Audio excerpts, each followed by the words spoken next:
How you guys doing? This is Omar with the Omar Parkinson channel, and I'm here to review some things.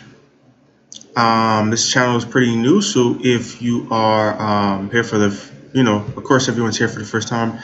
If you like this video, go ahead and like and the video and subscribe to my channel so you can get some more information. Um, so what I'm gonna do is just go ahead and this is what this channel is about. It's about reviewing music, the news, hip hop news, and today I'm just gonna bring you some news about the first artist. He's actually from my area, which is South Florida, and that's of Kodak Black.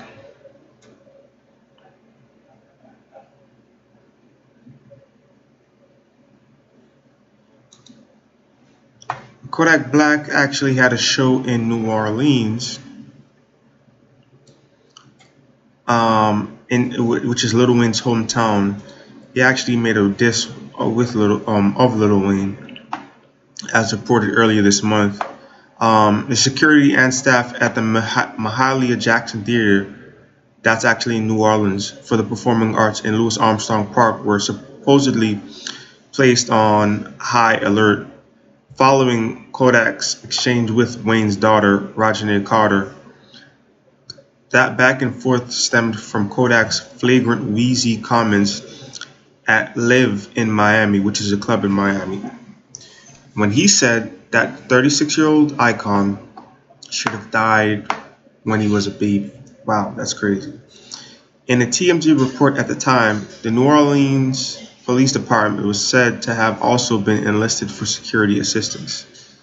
In an Instagram update late Wednesday, Kodak revealed that given the circumstances, he could have simply taken the money and called off the show. Instead, he's moving the proceedings over to the House of Blues. New Orleans, Louisiana, to all my fans, or whatever you want to call it, Kodak said in the video, I will be at the House of Blues instead of the Mahalia Jackson Theater and stuff. You know, they really wanted to shut my show down and stuff like that, but, I wasn't going for it. I'm like, nah, man, I need to do this show because these people over there want to see me. They need to see me because I want to see them. Twos. The show was set for Thursday night. Weezy, meanwhile, has remained silent in all this. Back in 2017, he and Kodak linked for the Ben Billions-assisted Codeine Dreaming, despite Kodak having previously retweeted a fan's assessment that he's the Lil Wayne of this generation. That same year, Kodak publicly challenged Tunchi to a boxing match.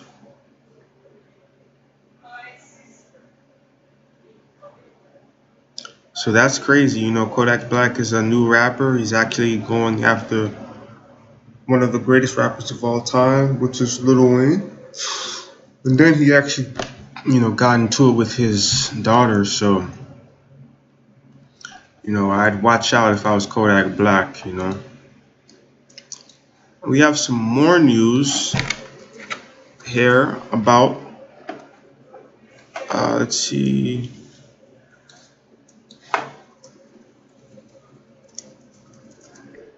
I believe we have some more news about another rapper as well.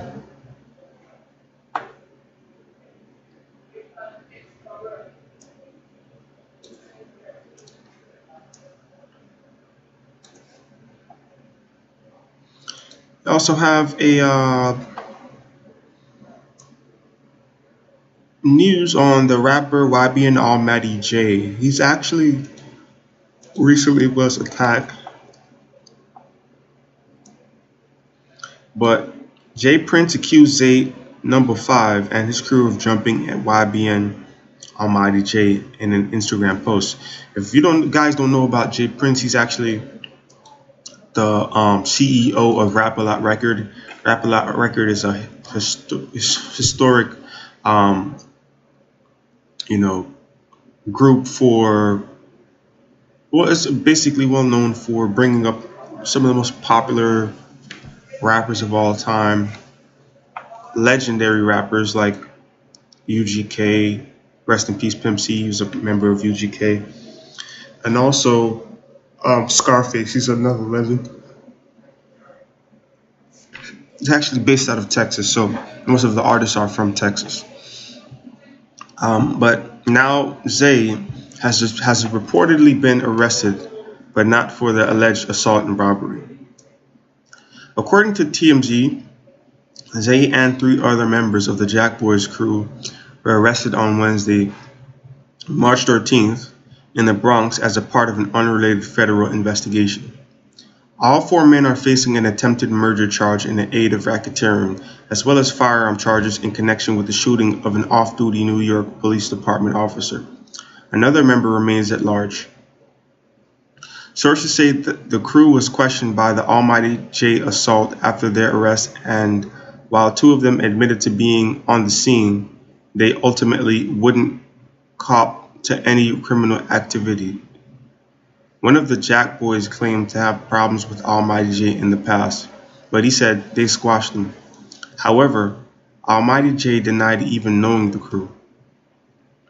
Almighty J told police he's now willing to cooperate with the investigation, but doubts he will be able to identify his attackers simply because there were so many.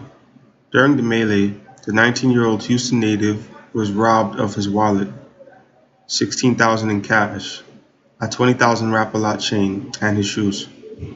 He also required 300 stitches in his face, and after someone cracked a Hennessy bottle over his head. No charges have been filed in the alleged robbery and assault, but the investigation is ongoing.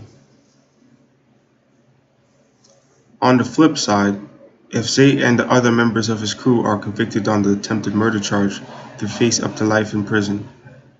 Zay appeared to taunt Prince with the alleged stolen Rap-A-Lot chain in a recent video clip, but it looks like karma came to get him. That's pretty crazy, man. That's karma right there, man. So the guy who actually robbed someone got arrested for something else, an attempted murder charge. That's, way more serious. So who knows what's gonna happen with that? But hopefully, well, I don't really know what to say about that. But here we go. We have news on Jussie Smollett. Jussie Smollett was the actor who actually played on Empire. But let's get into this. Jussie Smollett, a confident Jussie Smollett arrived at a Cook County courthouse for his arraignment on Thursday, March 14th. As the disgraced Empire actor approached the building, he was greeted by the sounds of several protesters shouting, "We are here to support Black people. We are here today to support LGBTQ people." Shortly after proceedings began, Smollett and his legal team entered a plea of not guilty on all 16 felony counts. According to TMZ, he'll be required at every upcoming court date and allowed to travel to Los Angeles and New York for appointments with his attorneys.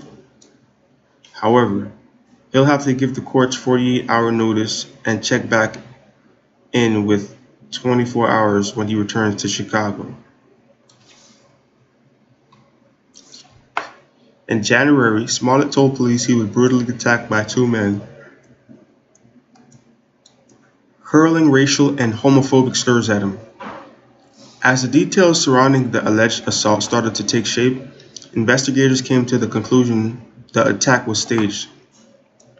As a result, Smollett was charged with a disorderly conduct felony, but earlier this month, a grand jury handed down the 16-count indictment, which Smollett's attorney referred to as overkill.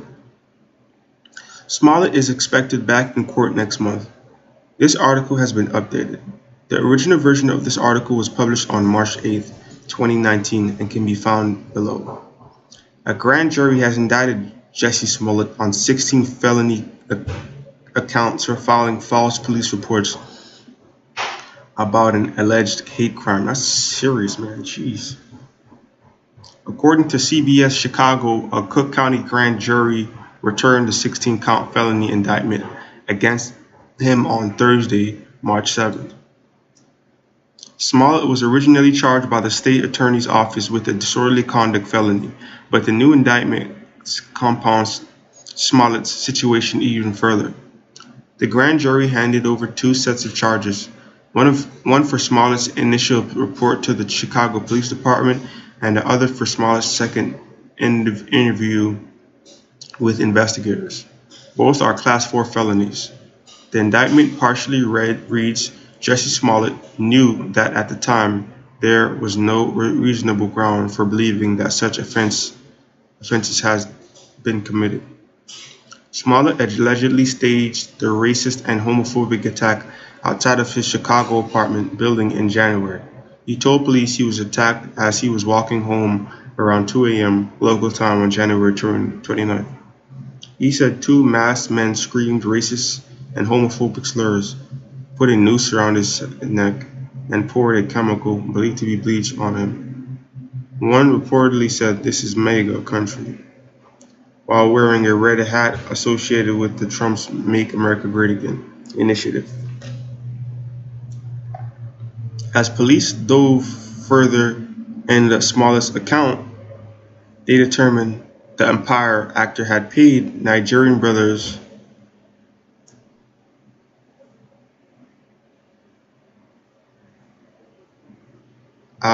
As police dove further into Smollett's account, they determined the Empire actor had paid Nigerian brothers Ola and Abel Osandaru to stage the attack.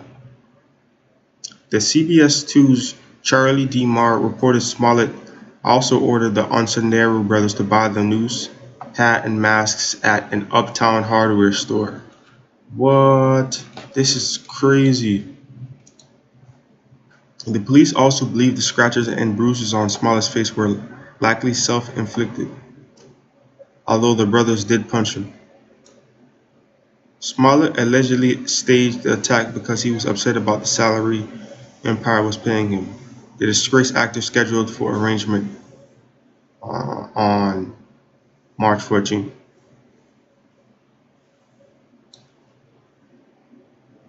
That's crazy. So who knows, man? This guy may go to jail for a long time, man. Jesse Smollett, man. Be sure to give you guys the most recent news regarding the Jesse Smollett case. But now we also have news on Soulja Boy.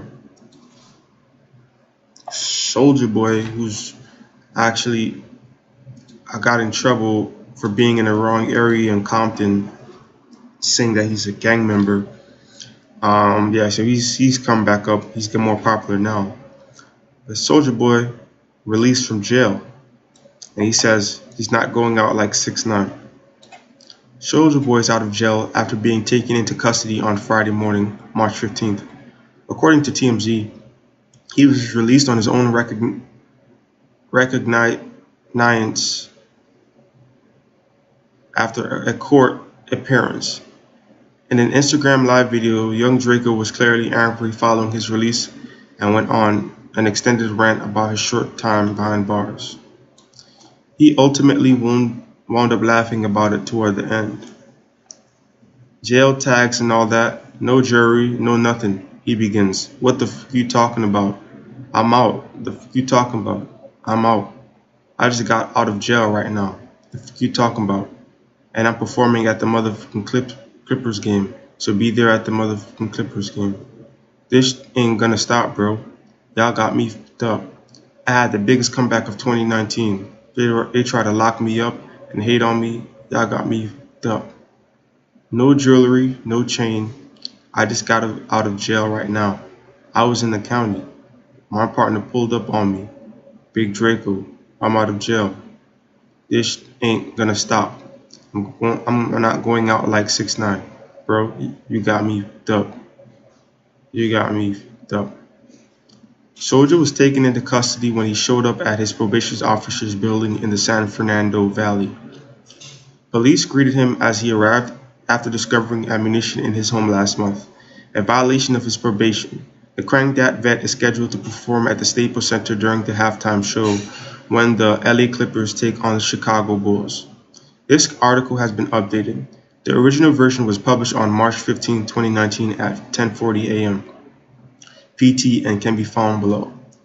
Soulja Boy reportedly walked right into handcuffs on Friday morning, March 15th, when he went to his probation officer in the San Fernando Valley. According to TMZ, police were waiting for him when he arrived. Young Draco has been on probation for the past 8 years, and as part of the judge's conditions, he isn't allowed to possess any firearms or ammunition. In 2016, police said Soulja paid Soulja a visit after he threatened people online. During a search of his home, cops found at least one weapon, a clear violation of Soulja's probation. A judge then extended his probation but reiterated he can't own any weapons. Last month, a woman claimed Soulja held her hostage in his garage for 6 hours, which he says is 100% fabricated. But as a result, police once again descended on his home where they discovered ammunition, another probation violation. Knowing he had a scheduled meeting with his probation officer on Friday morning, cops made their move. Soulja is currently being held at a Van Nuys jail. He's expected in court soon. It's unclear if he'll make his performance at the Clippers game later tonight.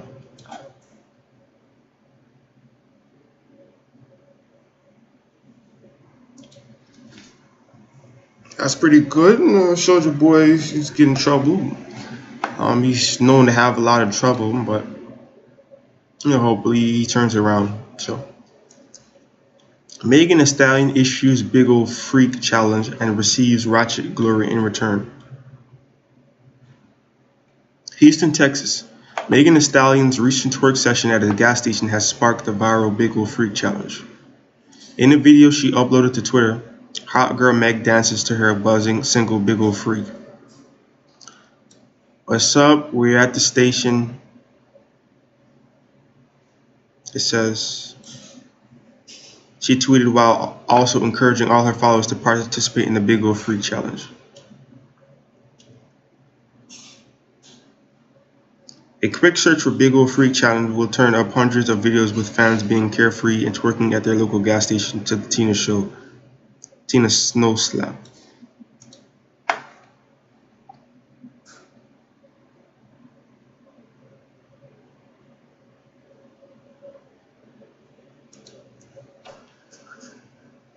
Even Drake's dancers got in on the craze. Megan Thee Stallion is currently the hottest thing coming out of Houston, Texas, and has gotten a lot of love lately from the likes of Meek Mill, Rihanna, and Nicki Minaj, who played Big Ol' Freak on Queen Radio this week. And a single dropping before then. Let me see. In a December interview with Meg, she confirmed with Hip Hop DX that her next album, Fever, would be coming soon, and now it has a projected release date for April. I just want people to know that I'm a strong woman and I'm very positive, she said of her upcoming project to DX. I want people to understand that I'm trying to put that onto my listeners.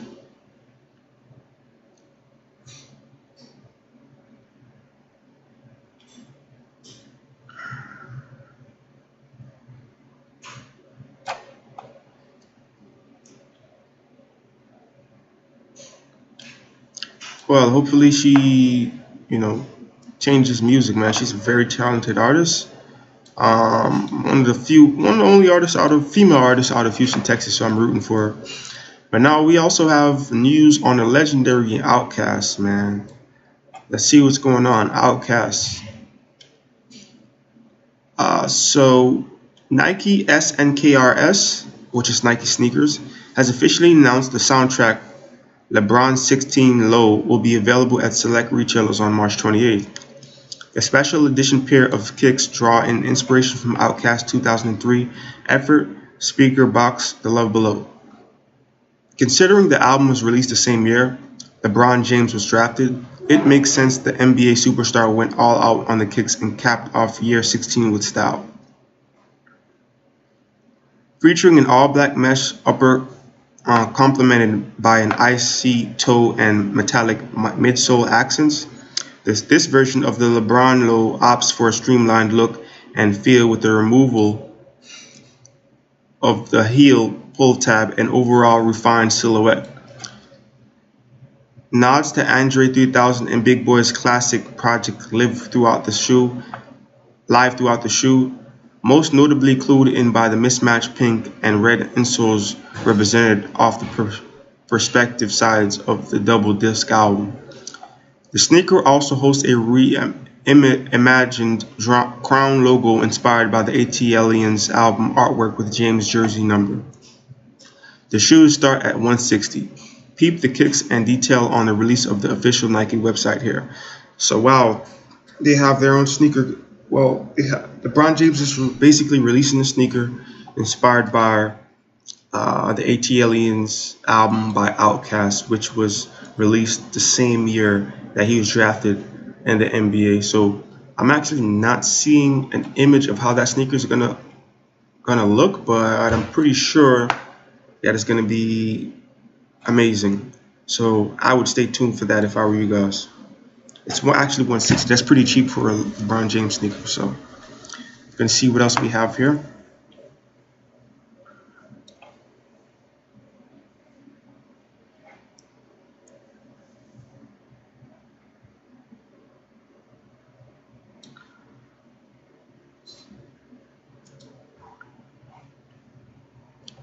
Okay, so we have news on Kool Keith and Said G.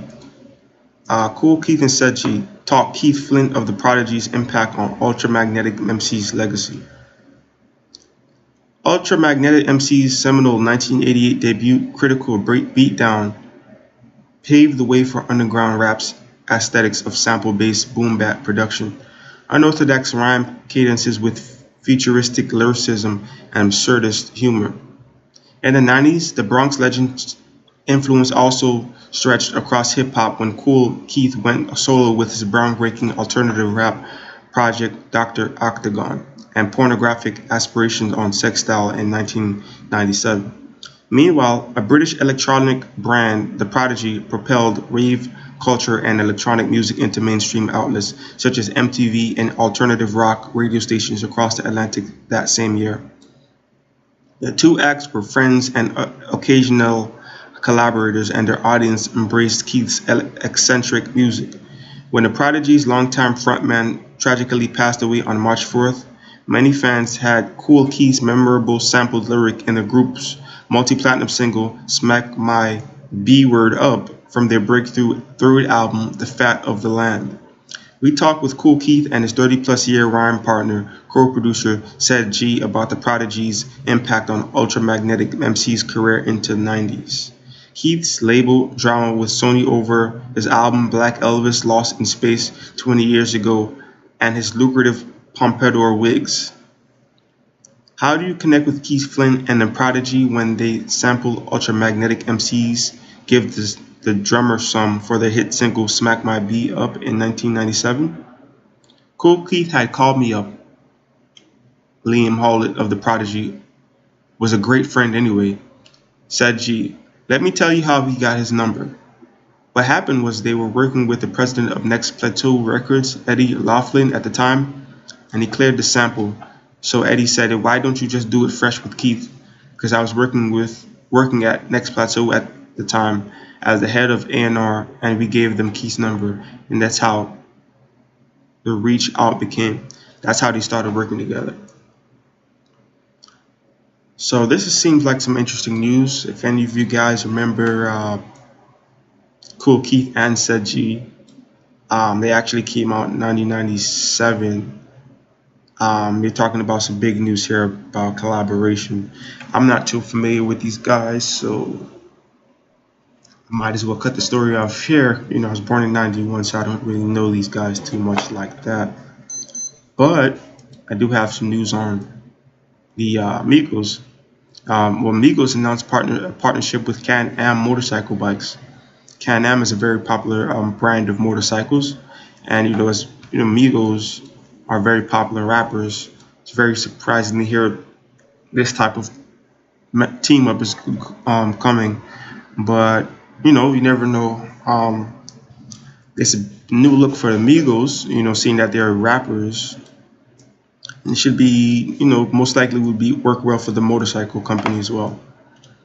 But Migos announced a new partnership with Can-Am to launch the company's new three-wheel motorcycle. The Canadian motorcycle company made the announcement last Friday, March 8th, that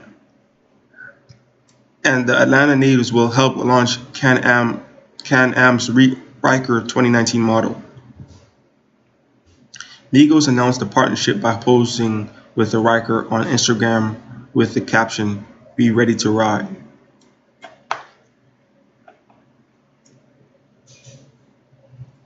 Quavo spoke to Vibe about the collaboration and his love of motorsports, saying, "I was whipping anything with wheels on it. We had quads, dirt bikes, and go-karts. I have the big four-wheeler right now with me. You can see the Can-Am over my Instagram, where I'm dressed up in the all green suit. I'm an outside adventurous type of guy myself."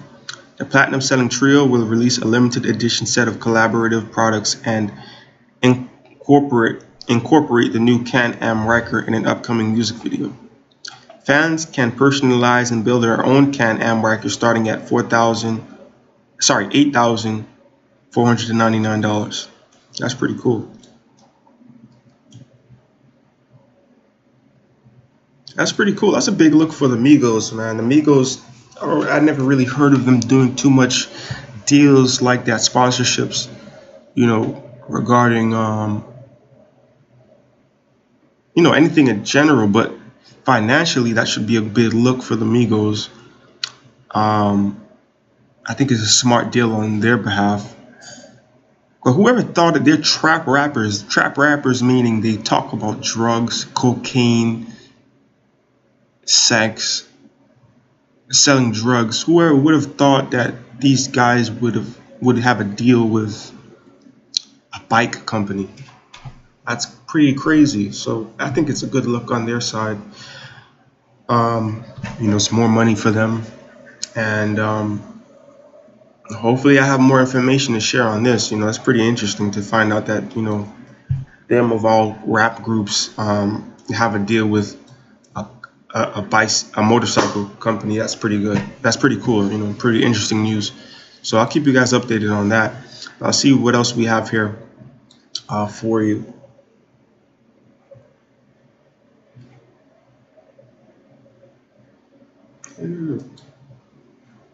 Nicki Minaj's boyfriend pleads guilty to driving without a suspended license. While Nicki Minaj is on a European tour with Juice WRLD, her boyfriend, Kenneth Petty, is pleading guilty to driving with a suspended license in New York. Court files explained by TMZ reported an officer witnesses Petty drive through a stop sign at approximately 1:30 a.m. ET in Long Island last September. Petty pleaded guilty to aggravated unlicensed operations of a motor vehicle, requiring him to pay an $88 fine and clear his license.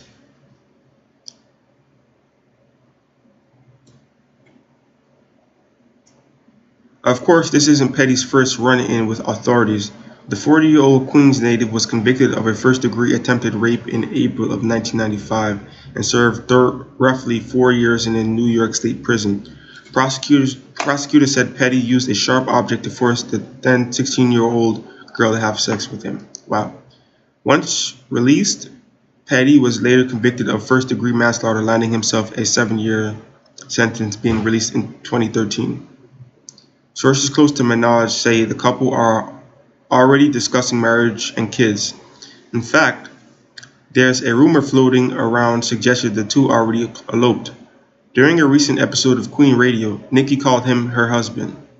The platinum-selling rapper announced the couple's relationship via Instagram last December. "Did you ever make it out of that town where nothing ever happened?" She captioned a photo. "It's no secret that the both of us are running out of time."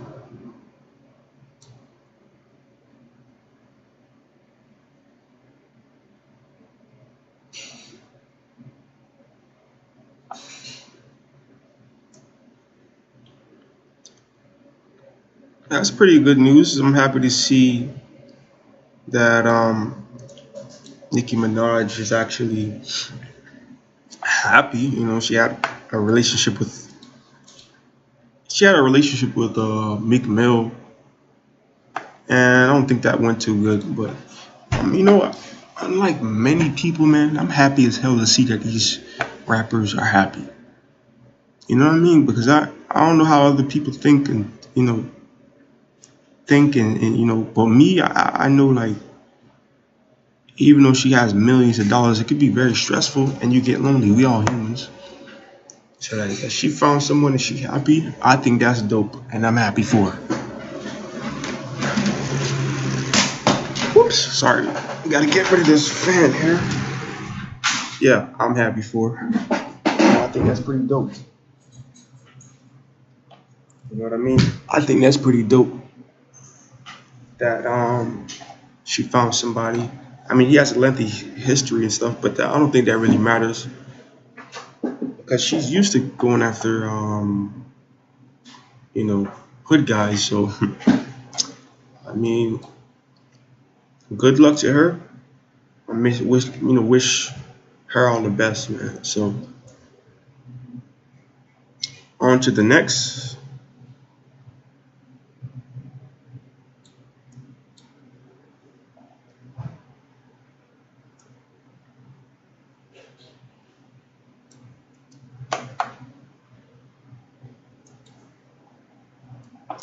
So, dear mama, Lil Skies. News on Lil Skies. This guy is I believe he's out of Seattle, Washington. Lil Skies or Lil Skies. I don't even know how you said it. Is it Lil Skies or Lil Skies? Well, he's from Chambersburg, Pennsylvania. Lil Skies. He's a very popular rapper. So we got news on Lil Skies. And he dropped the album. Well, a documentary called Shelby. So Lil Skies has taken his debut album Shelby a step further with an intimate mini documentary about his mother. After all, the project is named after her. The doc shows the inner working of his album, his behind-the-scenes team, and a tearful speech he gave to his mother when he told her the album would be named after her. It's my first real project, Sky said in a press release. It's like a new beginning. This is really like me being born again. Shelby currently sits at number 5 on the Billboard 200, marking a successful debut for the burgeoning artist. It follows his 2017 mixtape, Life of a Dark Rose. The 20-year-old Pennsylvania native is heading out soon with Lil Pump for the Unhappy Tour. That's pretty cool. I like that, man. Lil Skies got an album out named after his mom. I think that's pretty good for him, man. I heard a few of his songs. I think they're pretty cool.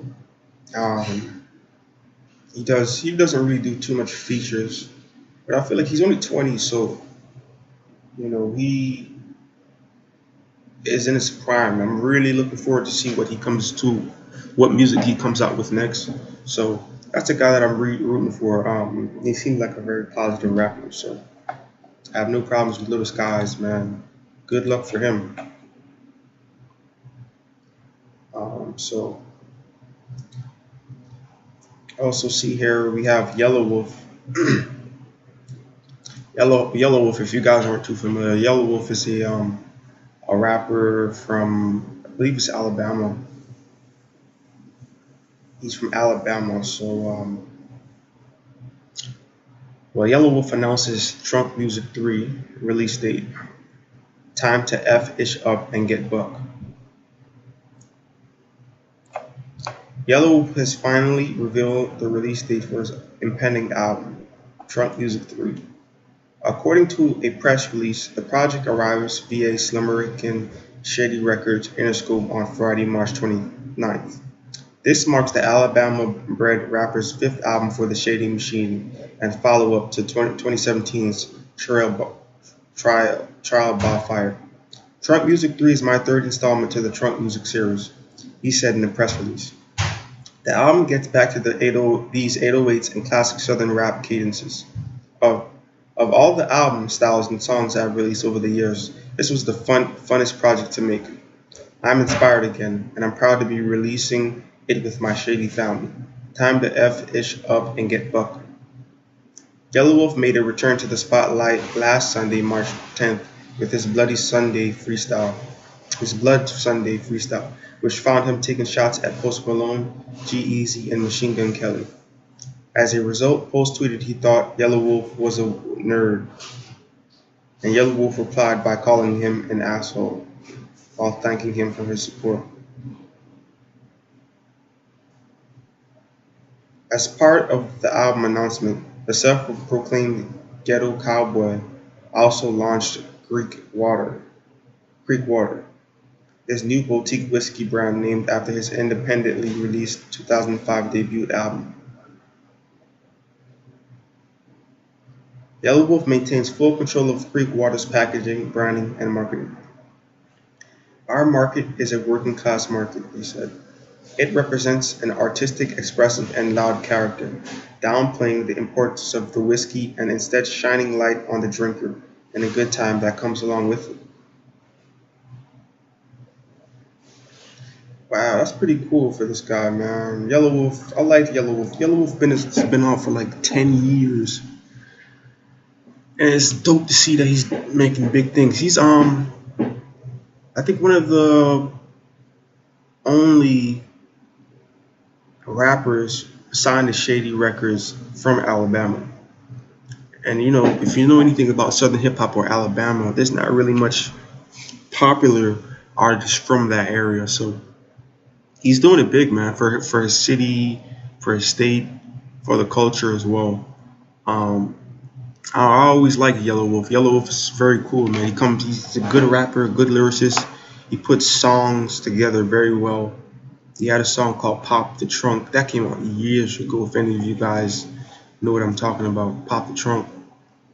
But that was a big song to me, and to see him getting more deals, which is Creek Water, which is his own brand now, under whiskey, that's pretty dope. I hope this guy comes with some more content. Yeah, what Yelawolf has been doing it big to me, man, for a long time. So I'm glad for his success and all his endeavors as well. So we're just gonna go ahead and down the list and see what's going on. So we have news on Timbaland as well. Wow, this is something I'm excited about. Timbaland. So Timbaland and Def Jam announced partnership. Timbaland has inked a deal with the legendary Def Jam Recordings imprint. According to a press release, Timbo's Mosley Music Group and the quintessential hip-hop label have linked up with Chicago's Kosta TG, who just released his debut Summer Nights EP as part of the new venture. Timbaland is nothing short of a living legend, having redefined and pushed the sound of hip-hop forward for decades. Def Jam CEO Paul Rosenberg said in a statement, "We are so proud and excited to partner with him on this next chapter of his remarkable journey." Timbo added, "We are happy to be partners with Paul Rosenberg and Def Jam. Paul has an entrepreneurial perspective on our industry, as he comes from not only the label side of the business but management as well. Our Mosley music team and roster are proud to be aligned with such an iconic label as Def Jam." Kosta TG's Summer Nights EP was produced by the veteran producer and his production team, The Factory. The project arrived on Friday, March 15, via the Good Vibes Forever Mosley Music imprint via Def Jam.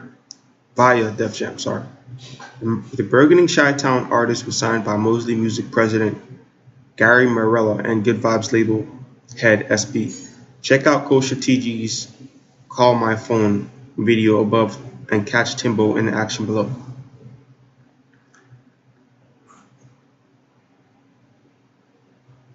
Wow, you should see comments, man. The comments is crazy. I wonder what happened to Tink.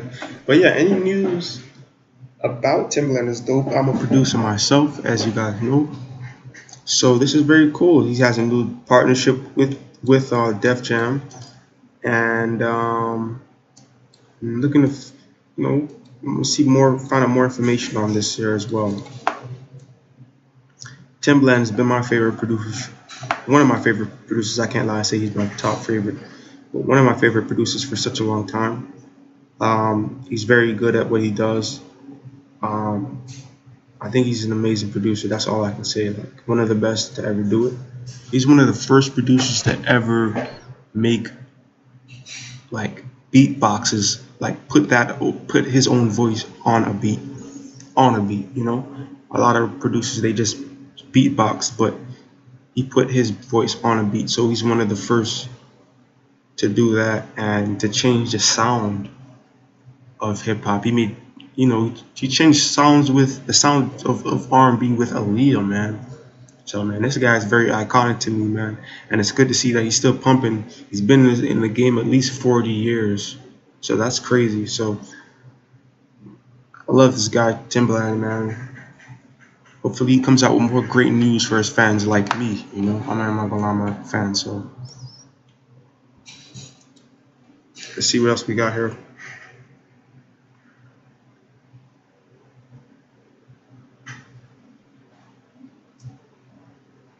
So we have a Blue Ivy lawsuit. Wow. Blue Ivy is probably even, not even 6 years old? I don't even know how old she is. But she has a lawsuit.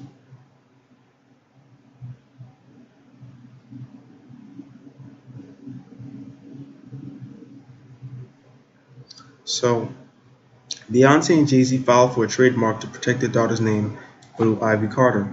In 2017,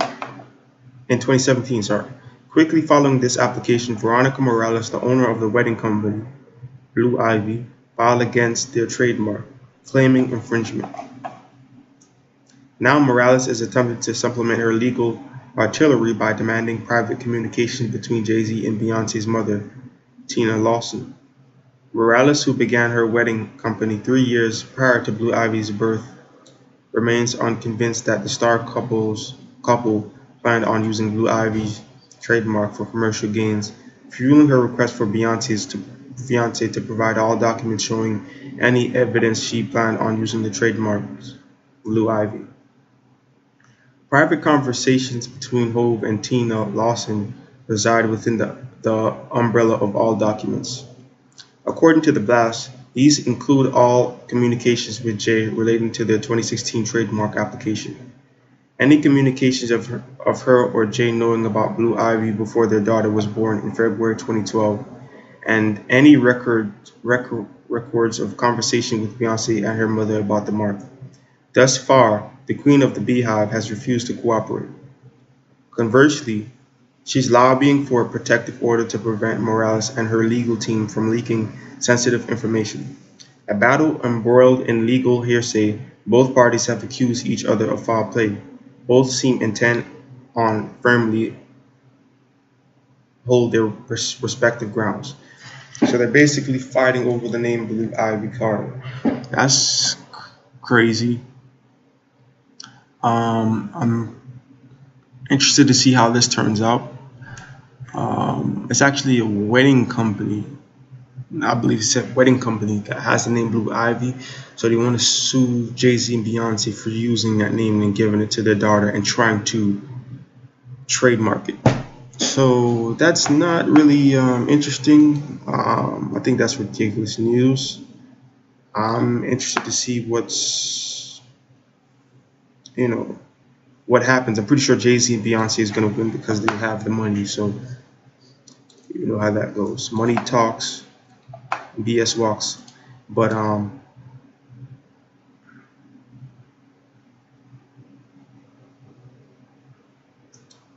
have need.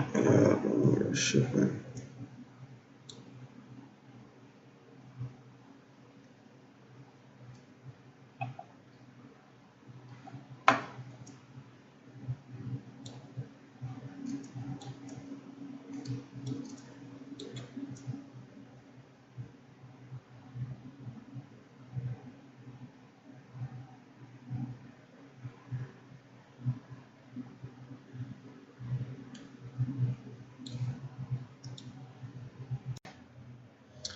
All right, and I also have some more news on a Tribe Called Quest member. A Swiss study dubbed chess in surround sound, a culinary arts experiment has determined cheese tastes better with hip hop. According to Swiss Info, eight wheels of Muddington Love, a mental cheese from World Cheese Championship winner Anthony Wise, were subjected separately to a variety of musical stimulus, including Mozart, a Tribe Called Quest, Yellow, Led Zeppelin, techno, and three sinusoidal sounds for 8 months, 24 hours a day. A blind taste test following the end of the experiment found the whale exposed to hip hop had the most unique taste profile. The experiment was conducted by several students of the University of Arts, Bern, and veterinarian B. Vampler, who birthed the idea. The bacteria did a good job, Vampler said. The sensory analysis showed the cheese exposed to hip hop was remarkably fruity, both in smell and taste, and significantly different from other samples. So they're talking about cheese. This doesn't make any sense to me whatsoever, but I don't know. I don't even know how this is news. Let me see here. What else do we have?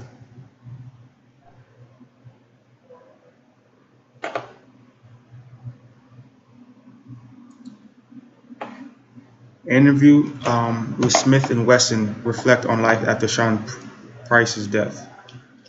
The presence of Sean Price, who would have turned 47 this coming St. Patrick's Day, March 17th, continues to be felt years after his death. Fellow Boot Camp Clique member Smith and Wesson explained exactly how Sean P. still looms large while speaking to Hip Hop DX about their new album, The All. The LP, which dropped in February, was the duo's first release since Price's passed away in 2015. But according to Tech and Steel, the late rapper's spirit played a major role in their creative process. I'll tell you from my vantage point, Sean was in the studio with me when I was writing, Steel said. I felt him, and every so often when we do our shows, when we're talking about things like right now, I can feel him. I've never been around Son so much that I know what I've been around Son so much that I know what he would be saying to me right now if he was right here. Smith and Wesson's strong connection to Price is something they value, but the grief can be overwhelming at times. Steele recalled a previous interview in which he was reduced to tears when asked about the Helter Skelter MC. The last time someone asked me about Sean Price, I couldn't even say no words, bro. Steele said, I ain't gonna lie, I couldn't say no words. I ain't even know until he asked me. When he was like, yo, what you think about Sean? I just started crying like a little baby. I said, man, hold up, cut. I ain't even know. Sean is funny like that. He has been in all of our lives, like a powerful entity, aside from boot camp. Tech noted, there's not a day that goes by where you don't think about him, especially performance-wise. Recently, we was all together as brothers with OGC. The only two that was missing was the Twin Towers, Rock, Helter Skelter. Everybody felt it. It was like the elephant in the room. When you got home, you realized, damn, his presence was there. It's just like the physical wasn't there, but it all brought us back together at the same time to be like, yo, damn, I missed that brother. Although the heartache of Price's death lingers, Smith and Wesson do their best to stay positive, and help carry on his legacy. It's been rough, Still admitted. It has been really rough, but if you channel it and you go all right, well, dude is with you. That's how we got to carry it. Tech added, and that's not only Sean Price. That's a lot of people that we got to still keep doing it for, that's looking down over us, protecting us and riding with us. Definitely wish she was here too. I wish he was here to see us rip through the underground, but he started with us, so he know what it's like. He up there telling them, yo, Smith and Wesson got the new album. the new All album. Y'all better get ready. The duo's relationship with Price was, and still is, bigger than music. It's why they consider his family to be their family. Byrne, Sean's wife, is one of us, Tech said. And little Sean P, she's just like Sean. Still confirmed. She's just like that dude. No holds barred. She has no punches to pull.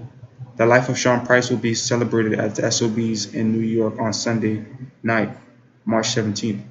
Smith and Wesson will join their fellow BCC members on stage and perform in honor of Rupp. Check out information on the event below.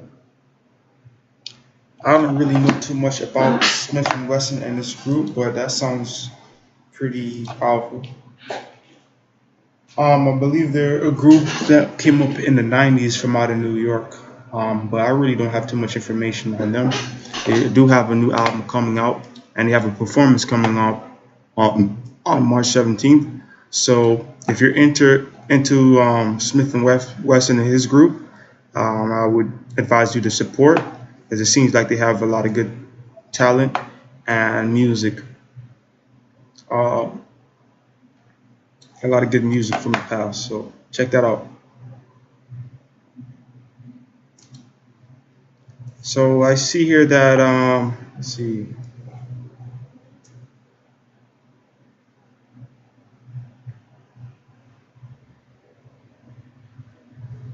They have a lot of tributes coming out for Thrasher. For the Thrasher editor and skateboard legend Jake Phelps. Thrasher Skateboarding magazine's longtime editor-in-chief Jake Phelps died suddenly on Thursday, March 14th, at 56. The Thrasher co-founder Tony Vitello broke the news in a lengthy Instagram post and eloquently touched on Phelps' legacy. Jake Phelps was a 100% skateboarder, but that label sells him away too short. Because beyond his enormous influence in our world, he was truly an individual beyond this world, Vitello wrote in part. When loved ones pass, we sometimes mythologize about their full lives, rich in friendships and experiences. Sometimes we need to talk ourselves into believing it all. It makes us feel better, and helps us cope with the loss. Well, in the case of Jake, the task becomes wrapping your head around just how many lives one person could possibly live. He really did see it all, do it all, and that incredible brain of his could relish every last detail.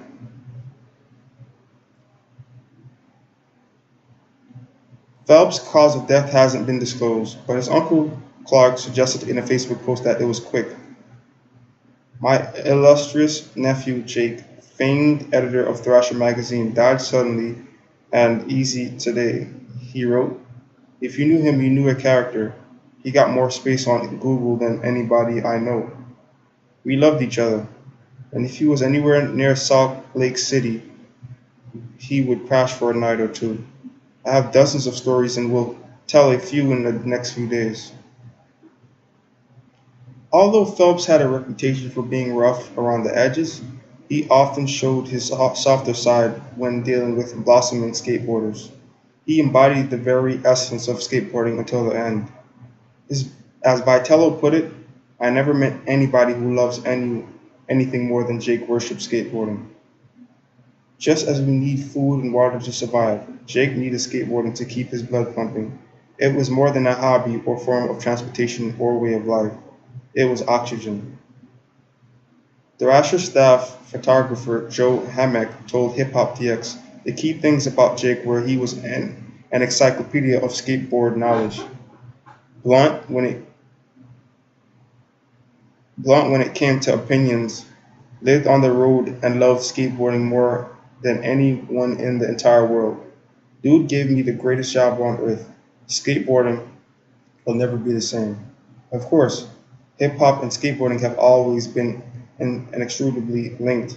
From the old 411 videos that featured music from artists such as Souls of Mischief, Mos Def, DJ Rhythmatic, and Del the Funky Homo Sapien, to the countless rappers who skate, including Del, Lil Wayne, Odd Future, Lupe Fiasco, Joey Badass, and Beastie Boys. They're forever intertwined. Tributes have been pouring in since the news broke. Tony Hawk, Questlove, Shepard Fairey, and Ed Templeton are just a few who are offering their condolences on social media. Check out some of the reactions below.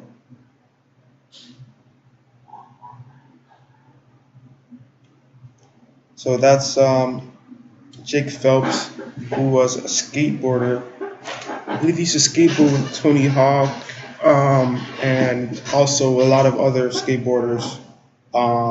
So he died suddenly on the 15th, sorry, the 14th, which was actually on Thursday. So he will be missed by the skateboarding community as well. I really knew of this guy, but it's very interesting to see, the type of legacy that he left. Again, that is Jake Phelps. Jake Phelps was a skateboarder. Um, you know, Seems like the guy really lived a crazy lifestyle. I don't really know too much about him again, but seems like he was a good guy. Now, this actually, it was sudden, I heard, but if you want to find out more information on Jake Phelps, you can go to his Instagram page, which is the Thrasher Mag, I believe. They have information on him, a little bit of his history and his background when it comes to skateboarding, because he was very popular in that line of work.